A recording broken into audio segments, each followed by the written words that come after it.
Hi, I'm Ellen, and this is my innovation and design presentation, presenting my new innovation designed for the makeup industry.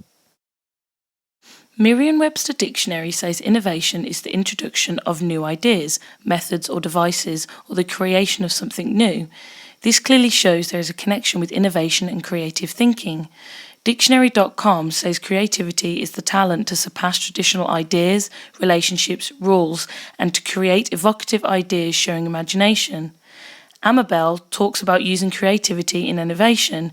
She claims that the whole process of creativity should be a vital part of organizational innovation, and it's impossible to find a business that does not use innovation.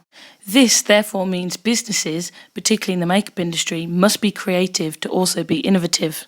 There are three main types of innovation: incremental innovation, the advancement of an existing product or technology; radical innovation, the introduction of a new product based on a new technology or idea; and disruptive innovation, a new product which, whilst generally introduced to limited appeal and often ahead of customer need, serve to ultimately displace the established product base. But before I can innovate the product, I must look at the market opportunity. As an aspiring makeup artist, I am acutely aware of the relative strengths and weaknesses of the various products currently on offer. One area that interests me is how makeup artists clean their brushes. Whilst there's a plethora of products that claim to work quickly and efficiently, they are largely overlooked, possibly because they don't actually work very well. Through my market research, asking only makeup artists, I've discovered that just over 57% use shampoo and 14% use makeup wipes to clean their brushes, none of which are actually designed for this purpose. Although using shampoo is effective, it is incredibly time-consuming. On the other hand, makeup wipes may be quicker but less effective. These are products that are already essential to the female population. Therefore, their use avoids any additional purchases. However, there are some distinct downsides to using these products. They're time-consuming to use, they're very slow dry time, damaging to the brushes, and tends to leave a residue deep in the brush. The product I would like to represent is an incremental innovation. It's a self-cleaning makeup brush. The key characteristics of this product are as follows. It's a high-quality makeup brush with an integrated cleaning fluid dispenser. This dispenser forms the handle of the brush and contains a fast-drying cleaning fluid. The fluid is administered into the base of the bristles by the pressing of a button at the end of the brush. This pressurizes the fluid and forces it into the bristles through a non-reversible valve. The cleaning fluid will break down all types of makeup, including silicone, grease, and water-based products. This brush is also refillable and reusable. If we now revisit the market opportunities presented earlier, we can show how this product addresses those needs. It's quick drying, it's easy to use, it doesn't damage the brush, it's hygienic to its antibacterial properties of the cleaning fluid, and works from the inside out, flushing out any product buildup from the core of the brush. Looking at my SWOT analysis, the key strengths of this product is that it is more effective than anything else on the market, and it will appeal to the on-the-go makeup artist. Although the current change in market and competitive brands releasing similar products will always be a threat. I'd now like to present the key aspects of my business case. Firstly, I need to look at my target market. This is professional makeup artists who most benefit from the product's features. This targets a high-end market with a high margin, which will therefore help to recoup initial investment. This will also serve as a springboard to consumer market. I have aspirations to make my product a star product with a high market share in a growing industry. The next step is to look at sales volumes. I must undertake a feasibility study and review further market research data to establish realistic sales volumes. My estimate is 10,000 units over 2 years, with most of the volume in the second year.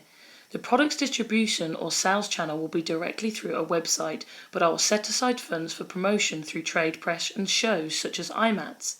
Development and prototyping will initially be performed by a low-volume manufacturer, most likely a UK-based contract manufacturing operation.